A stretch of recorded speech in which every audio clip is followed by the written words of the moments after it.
नमस्कार, आप देख रहे हैं नेक्स्ट स्पिरिचुअल और मैं हूं आपके साथ प्रीति। पराशर ऋषि भगवान शिव के अनन्य उपासक थे। उन्हें अपनी मां से पता चला कि उनके पिता और भाइयों को राक्षसों ने वध कर दिया। उस समय पराशर गर्भ में थे।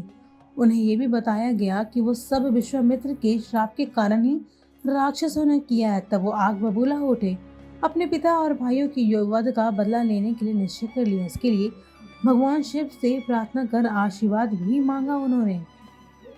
जब पराशर के दादा महर्षि वशिष्ठ को इस बात का पता चला तो उन्होंने अपने पोते पराशर को बुलाया और समझाते हुए कहा कि ऐसा करने से तुम्हारे और उनमें क्या सम्मान है।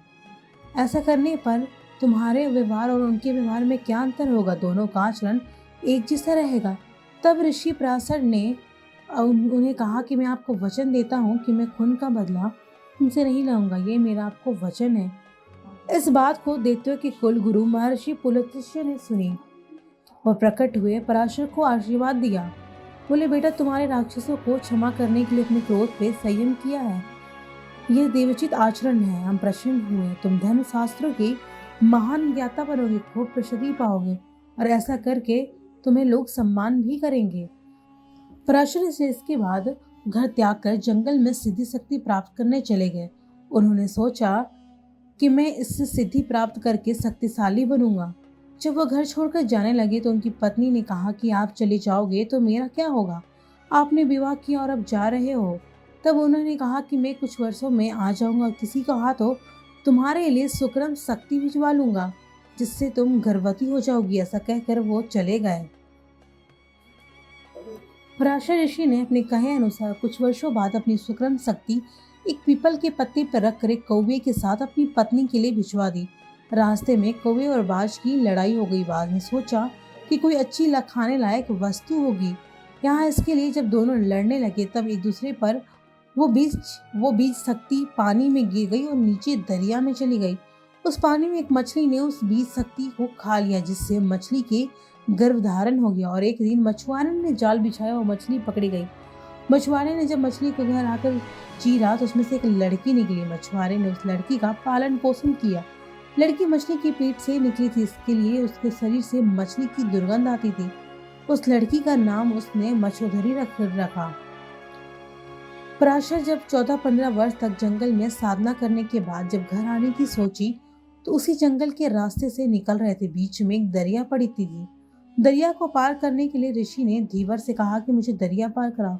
धीवर उस समय भोजन कर रहे थे। धीवर ने सोचा कि अगर मैं मना करता हूँ तो ये सीधी युक्त है जो मुझे श्राप भी दे सकते हैं। अथवा उन्होंने अपनी पुत्री से कहा कि जाओ पुत्री, तुम ऋषि जी को दरिया पार करवा दो।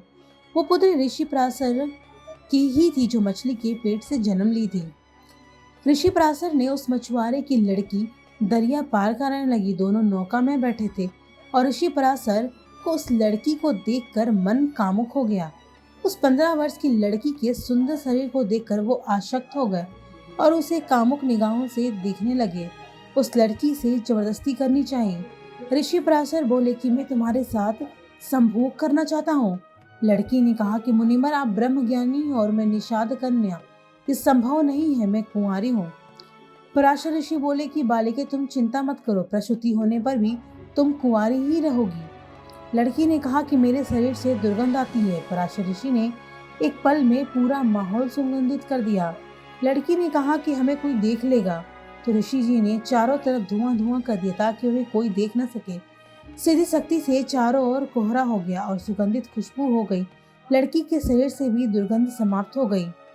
पराशर ऋषि ने अपनी पुत्री के साथ संभोग किया। उसके पश्चात वेद व्यास जी का जन्म हुआ। इन दोनों के संभोग से एक के समय आने पर वेद व्यास का जन्म हुआ।